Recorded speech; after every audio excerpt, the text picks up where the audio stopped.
Hello, আসসালামু আলাইকুম। Cooking with জাহান কোহিনুর থেকে সবাইকে স্বাগত জানাচ্ছি।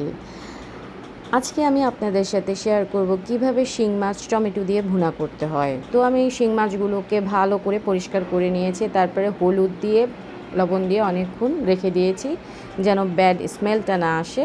তারপর আবার ধুয়ে নিয়েছি, দেখতেই পাচ্ছেন কিভাবে পরিষ্কার করেছি। আর সাথে থাকছে কী কী উপকরণ আপনাদের দেখাচ্ছি।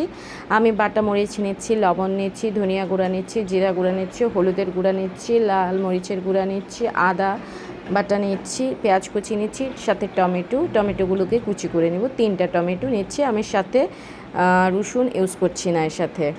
তো আমি সবগুলো উপকরণ একসাথে মেখে বসাবো। আমরা সব সময় কষিয়ে বসাই, বাট আমি আজকে মেখে আপনাদের রান্না করে দেখাবো কিভাবে সবগুলো উপকরণ একসাথে মেখে বসাতে হয়। পেঁয়াজ দিলাম, এখন দিব সব উপকরণ একসাথে দিয়ে দিব। আমি 3টা পেঁয়াজ ইউজ করেছি ছোট ছোট। যে যেরকম মশলা খেতে পছন্দ করেন ততটুকুই ইউজ করবেন। তো আমি সবগুলো মশলা একসাথে দিয়ে দিলাম। তারপর সবগুলো উপকরণ একসাথে মেখে নিব। সাথে তেল ইউজ করব, পরিমাণ মতো তেল দিবেন। টমেটো দিচ্ছি, টমেটোগুলো কুচি কুচি করে কেটে নিয়েছি।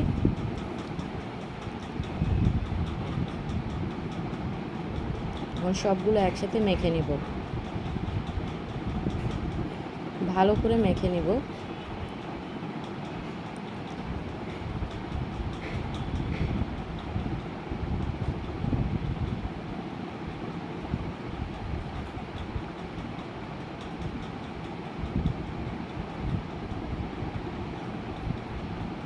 ভালো করে অনেকক্ষণ মেখে নিচ্ছি।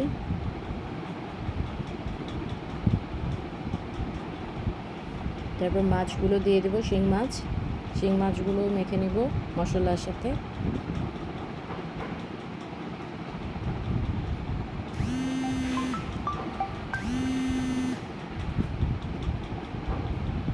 ভালো করে মেখে নিচ্ছি মাছগুলো।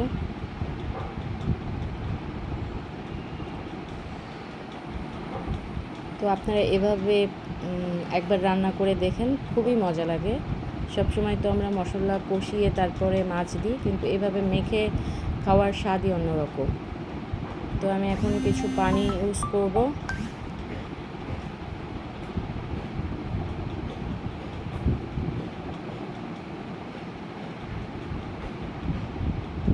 তুমি এভাবেই চুলায় বসিয়ে দিব। 20 মিনিট রান্না করব। তো চুলায় বসিয়ে দিয়েছি, আমি ঢেকে দিচ্ছি। 15 মিনিট পর আমি চলে এসেছি, দেখতেই পাচ্ছেন কি অবস্থা তরকারির। ঝোল এখনও আছে অল্প, তো আমি পুরোটা শুকিয়ে নিব। দেখেন কালারটা কত সুন্দর আসছে, ধোঁয়ায় দেখা যাচ্ছে না ঠিক করে। তো আমি আরও কিছুক্ষণ চুলায় রাখবো, একদম মাখা মাখা করে নেব।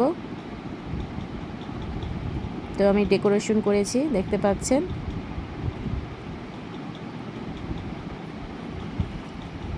মাছগুলো দিচ্ছি, ঝোলগুলো একদম মাছের সাথে লেগে আছে, গায়ে একদম লেগে আছে।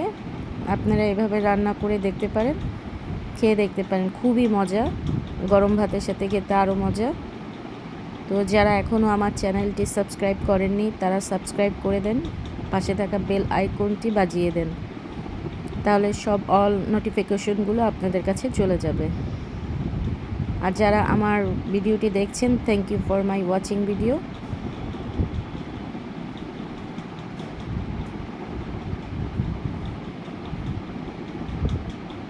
সবাই ভালো থাকবেন, সুস্থ থাকবেন। আল্লাহ হাফেজ।